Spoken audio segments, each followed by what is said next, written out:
बिस्मिल्लाहिर्रहमानिर्रहीम। प्यारे दोस्तों, आज मैं आपके सामने लेके आया हूँ इमाम अबू हनीफ़ा की ज़हानत का एक वाक़या।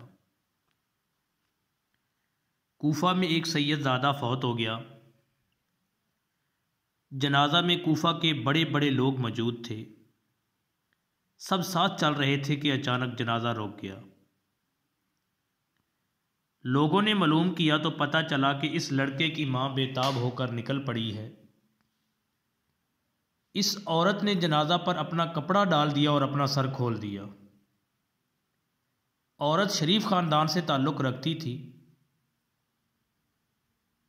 इस मैयत के बाप और इस औरत के खामद ने चिल्लाकर कहा, यहीं से वापस चली जाओ, मगर उसने वापस होने से इनकार कर दिया।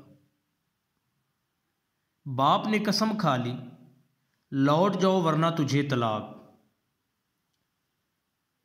यानी जो उस औरत का खामद था उसने कसम खा ली कि यहाँ से अगर आप ना लौटी तो तुझे तलाक।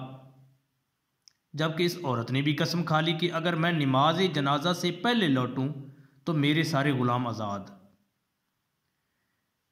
अब कसम खाते ही दोनों को एहसास हो गया कि उन्होंने बड़ी गलती की है। अब अगर औरत मैयत के साथ जनाजा गाह तक जाती है तो इसे तलाक हो जाती है, और अगर वो वहीं से वापस होती है तो उसके सारे गुलाम आज़ाद हो जाते हैं। सब लोग हैरानो परेशान। उन्होंने वहाँ मौजूद बड़े बड़े उलमा से दरख्वास्त की कि इस मसले का कोई हल बताएं, लेकिन सब ने कहा कि एक सूरत तो ज़रूर पूरी करना पड़ेगी। मजमे में से किसी ने उस वक्त के एक आलम से सारी सूरत हाल बयान की। उन्होंने मैयत के पास आकर पूछा कि कसम किस किस तरह खाई गई है। चुनाचे मैयत के बाप और माँ ने अपनी अपनी कसम बता दी। उन्होंने फरमाया कि मैयत को यहीं रखा रहने दो और सब लोग इसी जगह पर सफ़ें बनाकर नमाज जनाजा पढ़ लो। चुनाचे इस सैयदज़ादा की नमाज जनाजा वहीं पर अदा की गई। इसके बाद उन्होंने फरमाया कि औरत यहीं से वापस घर लौट जाए। इसकी कसम पूरी हो गई है कि वो नमाज जनाजा के बाद वापस जा रही है, और मर्द की कसम भी पूरी हो गई कि उसकी बीवी वहीं से वापस हो गई है। सब लोग इनकी ज़हानत पर अश अश कर उठे।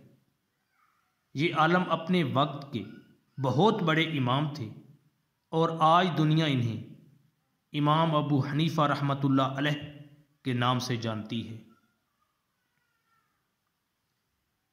बराए मेहरबानी इस पैगाम को दूसरों तक पहुँचाइए ताकि अल्लाह किसी की ज़िंदगी को आपके ज़रिए बदल दे। जज़ाकुमुल्लाहु खैर।